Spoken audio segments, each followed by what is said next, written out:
Olá a todos. Chegamos então ao fim da nossa série sobre crescimento cristão, que tem como base o Evangelho de Lucas, o texto do Evangelho de Lucas, capítulo 2, versículo 52, em que nos diz que Jesus crescia em sabedoria, crescia em estatura e crescia também em graça, tanto diante de Deus como também diante dos homens. Falamos aqui do desenvolvimento de Jesus, de acordo com este texto, tendo nele um bom exemplo de crescimento, ou na verdade o melhor exemplo de crescimento, que Jesus, ao crescer em sabedoria, diz respeito ao seu desenvolvimento intelectual. Que Jesus Cristo, ao crescer em estatura, diz respeito ao seu desenvolvimento físico. Que Jesus Cristo também, ao crescer em graça diante de Deus, diz respeito ao seu desenvolvimento espiritual. E agora, hoje, neste último vídeo da série, vamos falar acerca do crescimento de Jesus, também em graça, mas agora diante dos homens. E esse crescimento em graça de Jesus diante dos homens diz respeito ao seu desenvolvimento social. E existe um texto nos evangelhos que nos indica em muito que Jesus Cristo é o nosso maior exemplo de desenvolvimento social. Se nós fomos chamados para segui-lo, se na verdade agora decidimos estar com ele e viver com ele de forma muito afetuosa, de forma até mesmo intensa, será que isso deve fazer nos levar a romper de vez as nossas relações sociais? Seja ela com pessoas na nossa própria família, no nosso trabalho, na universidade ou em outros meios onde existam pessoas que não professam a mesma fé que nós? No Evangelho de Mateus, capítulo 9, a partir do versículo 9, as Escrituras nos dizem que Jesus viu um homem chamado Mateus que estava sentado na coletoria e ele disse: "Segue-me." Ele se levantou e o seguiu.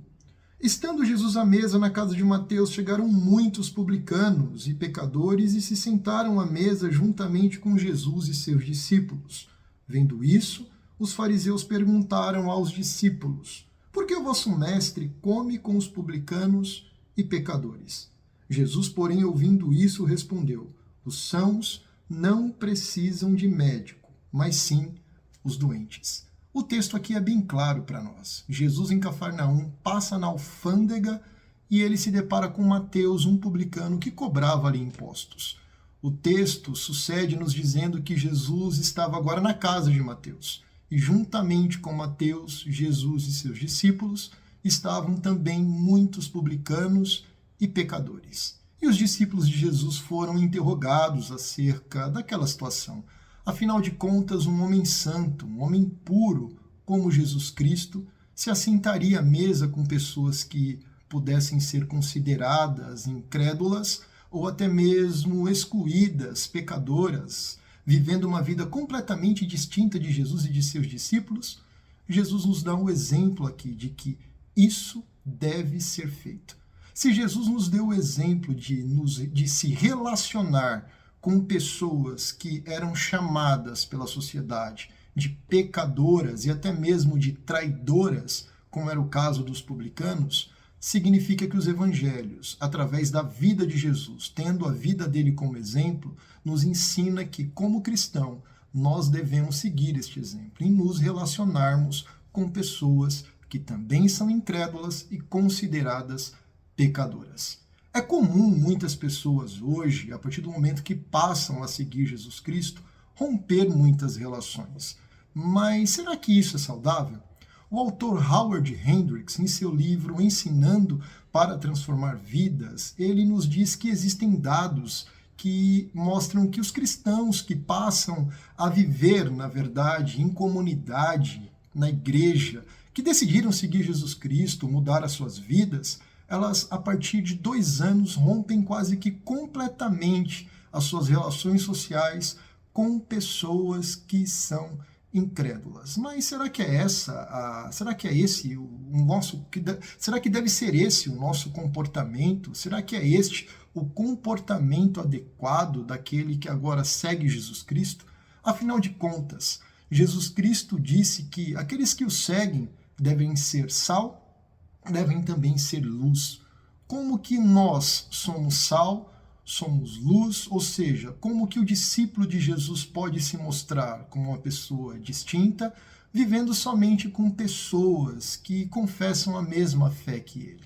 Para que muitos vejam a luz de Cristo que há em nós, para que muitos percebam que o cidadão dos céus de fato tem uma vida distinta, nós precisamos também conviver entre eles. E a igreja tem uma responsabilidade muito grande também em conscientizar os discípulos acerca dessa necessidade, pois são muitas as dificuldades que principalmente jovens encontram quando eles se deparam agora com o mercado de trabalho e o que dizer até mesmo destes jovens na universidade.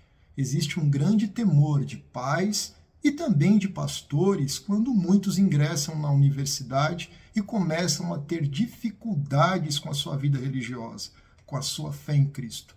Eu acredito que isso se dá justamente pelo fato de nós não conscientizarmos, de não ensinarmos os jovens a entendermos que também é papel fundamental do cristão se relacionar socialmente, principalmente com aqueles que são incrédulos. Nós precisamos dar este exemplo. E isso indica em muito sobre o quanto o cristão está crescendo. Se ele agora se relaciona com crentes, está agora vivendo uma vida de cidadão dos céus, na comunidade dos santos, ele precisa também entender que ele precisa tocar em outras áreas sociais que são importantes, que fazem parte da vida dele, mas manter a sua fé firme. Isso mostra muito que aquele que consegue se relacionar socialmente em outras esferas da vida com pessoas que são incrédulas, essa pessoa está no caminho do crescimento.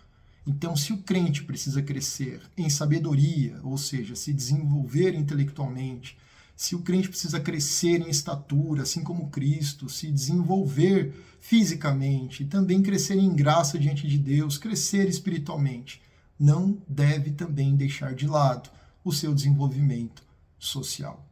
As áreas, as esferas de desenvolvimento de Jesus com base no livro de Lucas, capítulo 2, versículo 52, são um grande exemplo para nós e são lições fundamentais de crescimento cristão. Afinal de contas, o discípulo de Jesus, aquele que foi resgatado por Deus, aquele que tem uma morada eterna agora, precisa entender que a vida dele precisa se conformar, ser a imagem e semelhança da vida de Cristo, ou seja, resgate dessa imagem e semelhança um dia perdida no Éden, precisa fazer parte da vida do crente. E isso só passa a ficar evidente se estas áreas de crescimento também fazer parte da vida dele.